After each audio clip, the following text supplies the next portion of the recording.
Hey, long time no see, blues cats. Yeah, so here we are again. My fresh jacket my company got me for Christmas. It's pretty sick. So here's the deal. My guitar was broken. I'm pretty hard on them, as you know. Now they're fixed again, so it's time for another lesson. And some covers coming up soon.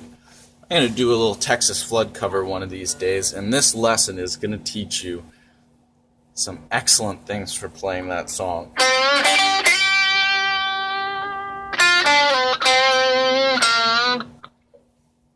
Those are all things you're going to need to know. So, in my previous lessons, I've gone over the pentatonic scale, blues scale, major and minor positions. If you haven't seen that, check it out. Pretty easy.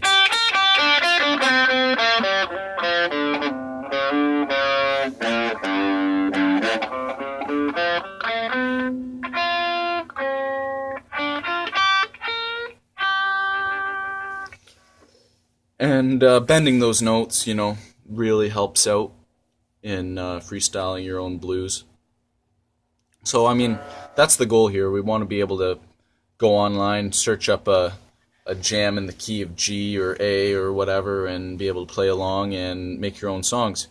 So this lesson is going to be about some useful licks in the pentatonic blues scale for soloing blues. I'm going to use the root of G. If you're wondering how to do that little thing that I just did there, you hold your root note, usually good with your thumb, and then the bottom part of the scale, in this case the 5th fret on the D string, and you mute that A string. And that's called playing the octave. That's something Stevie Ray Vaughan did a lot. Pretty cool. So, if you listen to some live versions of Couldn't Stand the Weather, he starts out by playing that, or not Couldn't Stand the Weather, sorry, Cold Shot. He starts out by playing that octave, which is part of that rhythm. A lot of people don't know that you have to bar the root for pretty much that whole song.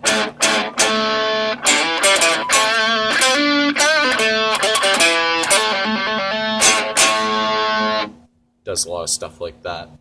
But anyways, on to the main core of the lesson here.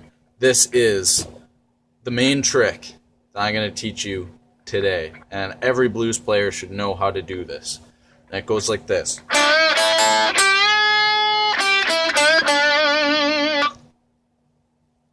Main part.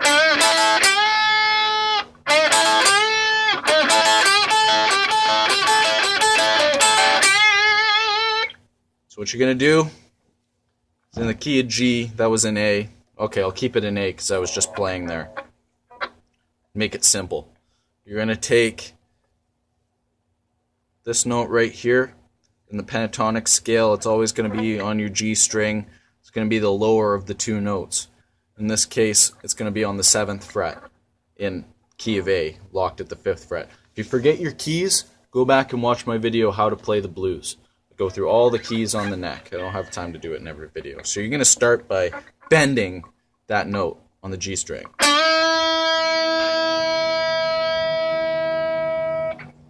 Then you're going to play these two notes on the B and E string. They're always going to be on your root in position 1, solo position 1.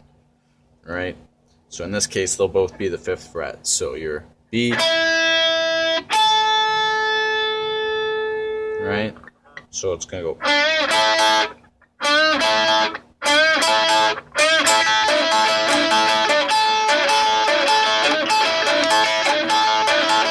Which is a good drill and a good lick in and of itself to know. A lot of rock and roll stuff has that.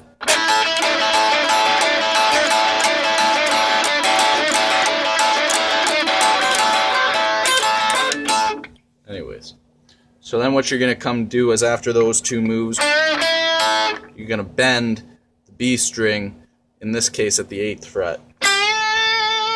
And that's all there is to it.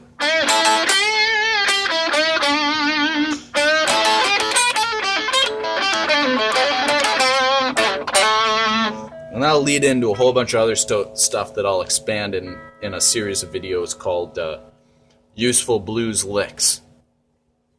And a key, something a lot of people don't do, to playing this really fast, is to do it all in one picking stroke.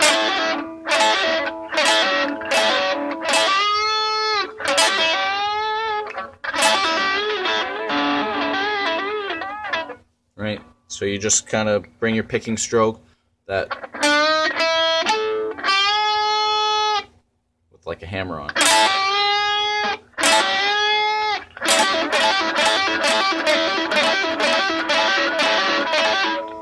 It's a good thing to practice and know. I'm still getting good at it myself. So yeah, one other quick tidbit for those of you who are still hanging around. Another great thing to do is, because I've covered position 1 of the pentatonic scale,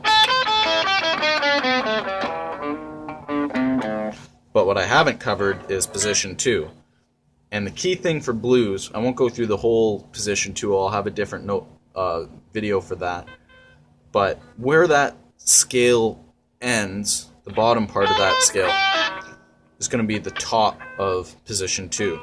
And the important thing for blues players to know is this little box right here.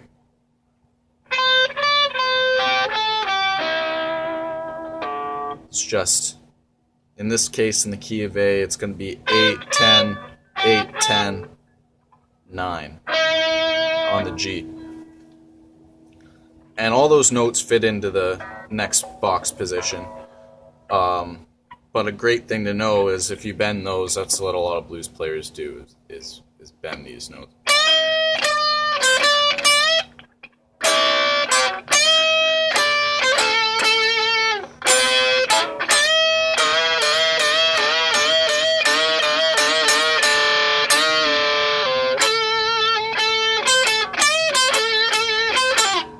Right? Great stuff to know. So if you do that first part, but instead slide up into the next position,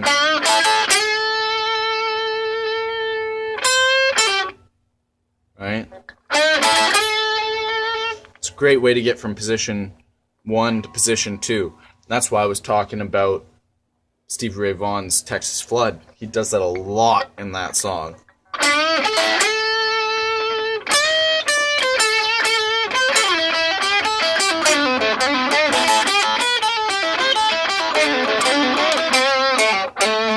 That's a lot of the song, is knowing how to do that bit. So, just to keep it simple, you know, without all the extra stuff that I'm showing off for people who probably already know a lot of this stuff. Just keep it simple, think about that bit. Believe me, practice it, you'll get better at it, you'll love using it. For now, peace out with some pentatonic lessons, and we'll catch you later, Blues Cats. Cheers.